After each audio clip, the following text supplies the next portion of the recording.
उत्तर प्रदेश में उपचुनाव से पहले उत्तर प्रदेश के मुख्यमंत्री योगी आदित्यनाथ एक बार फिर से एक्शन मोड में हैं। उनके एक्शन से साफ है कि वो फ्रंट फुट पर रह करके मास्टर स्ट्रोक लगाते रहेंगे। इसकी बानगी सीएम के एक के बाद एक लिए गए एक्शन से देखने को मिलती है, चाहे वो लखनऊ के गोमती नगर में बारिश के दौरान हुड़दंग और छेड़छाड़ का मामला हो या फिर अयोध्या में रेप का मामला हो। उनके एक्शन की बानगी कल विधानसभा में भी देखने को मिली, जहां उन्होंने साफ संदेश दिया कि वो पीछे हटने वाले नहीं हैं।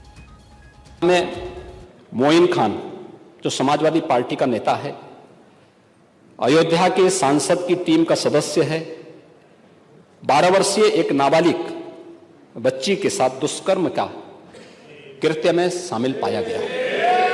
अभी तक समाजवादी पार्टी ने उसके खिलाफ कार्रवाई नहीं की है। हरदोई में घटित दुर्घटना में भी बीरे उर्फ वीरेंद्र यादव इस समाजवादी पार्टी का पूर्व जिलाध्यक्ष है। अब देखो किस प्रकार के व्यक्ति को आप जिलाध्यक्ष बना रहे हैं। इस पे आईपीसी और सीआरपीसी की कोई ऐसी धारा नहीं जो इस पे लगी हो। 28 ऐसे मामले हैं और इस प्रकार के अपराधियों को आप कहते हैं साहब गोली मार रहे हैं, क्या माला पहनाएंगे क्या?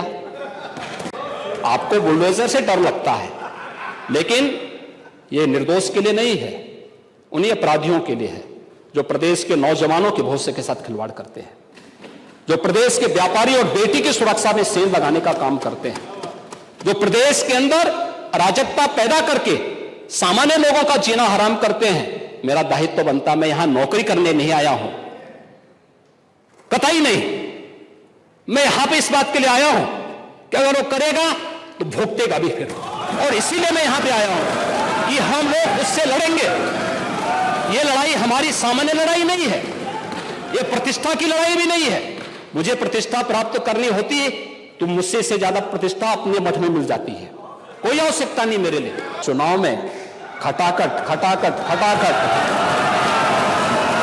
1 लाख का बॉन्ड, 1 लाख का बॉन्ड कहां गया? अब कहां गया 1 लाख का बॉन्ड?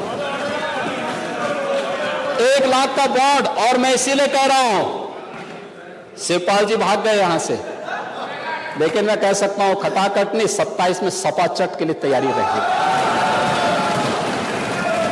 27 में सपा चट। 1 लाख बॉन्ड के लिए हम लोग भी मांगेंगे हिसाब। 1 लाख का बॉन्ड कहां गया? गोमती नगर की घटना है, उस घटना में भी हम लोगों ने जवाबदेही तय की है। उसके अपराधियों की सूची भी मेरे पास आई है। ये अपराधी हैं, पहला अपराधी है पवन यादव, दूसरा अपराधी मोहम्मद अरबाज। ये सद्भावना वाले लोग हैं, यानी सद्भावना। अब इनके लिए सद्भावना ट्रेन चलाएंगे, इनके लिए बुलेट ट्रेन चलेगी, चिंता मत करो। और उस बुलेट ट्रेन की तैयारी की जा रही है। और इसीलिए महिला सुरक्षा हमारे लिए सर्वोच्च महत्व रखता है। हमने इस बात को पहले दिन कहा है, कोई खिलवाड़ करेगा तो उसका खामियाजा भुगतेगा। अब उत्तर प्रदेश में जिन 10 सीट पर उपचुनाव होने हैं, उनमें करहल, मीरापुर, कुंदरकी, फूलपुर, खैर, मिल्कीपुर, किटेहरी, मंझवा, गाजियाबाद और सिमाव शामिल है। सीएम योगी पहले ही संदेश दे चुके हैं कि कार्यकर्ता फ्रंट फुट पर रहे। उपचुनाव में वो 10 की 10 सीट जीतने वाले हैं। उन्होंने कहा था कि बैकफुट पर ना रहे कार्यकर्ता, सरकार जैसी चलती है वैसे ही चलेगी।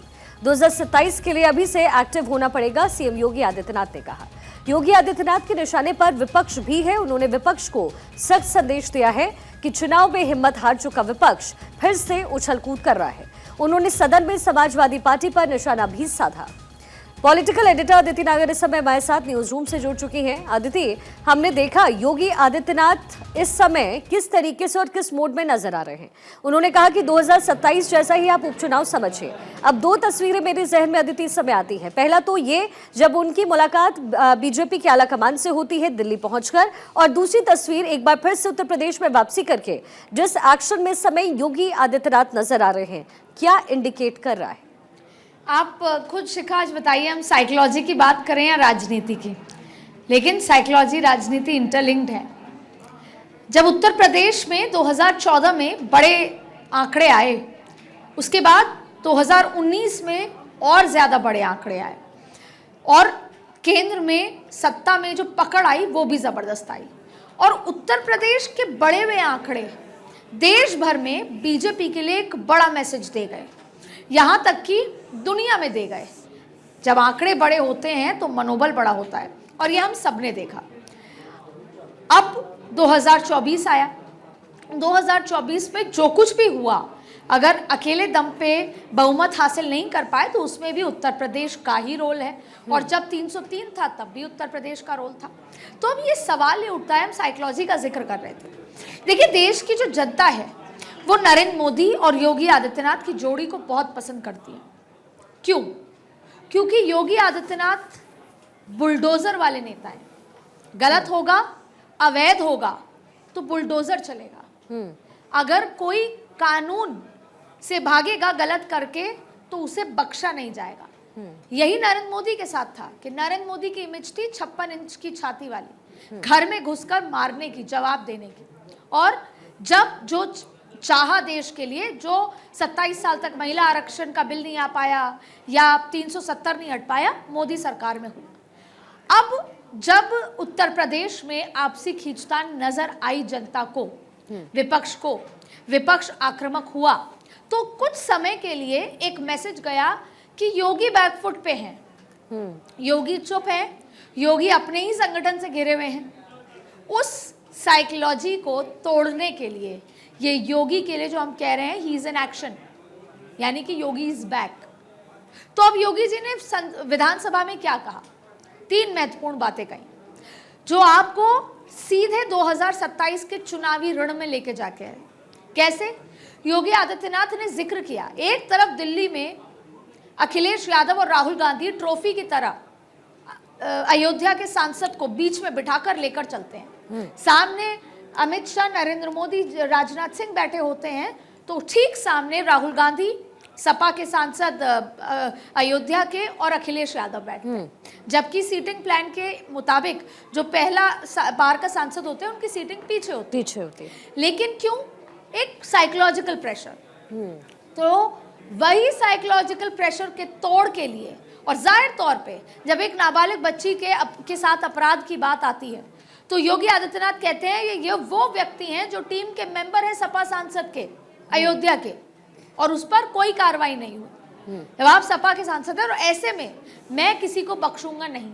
उन्होंने कहा कि अगर मुझे आराम ही करना है या मुझे सम्मान ही चाहिए तो मेरे मठ में भी मिल रहा था, लेकिन मैं यहाँ नौकरी कर रहा हूँ और मैं अपना दायित्व निभाऊंगा। एक बार फिर योगी आदित्यनाथ ने बताया कि ना मैं अपने संगठन के अंदर दबूंगा और ना मैं बाहर दबूंगा। जहाँ एक तरफ भले ही भूपेंद्र चौधरी का जिक्र करें या केशव प्रसाद मौर्य का जिक्र करें, जिन्होंने इस बयानबाजी में कहीं ना कहीं ये दिखा कि योगी घिर गए हैं, उस मिथ को तोड़ा, विधानसभा में ये बता दिया कि ना मैं संगठन से दबूंगा और ना मैं विपक्ष से दबूंगा। जी।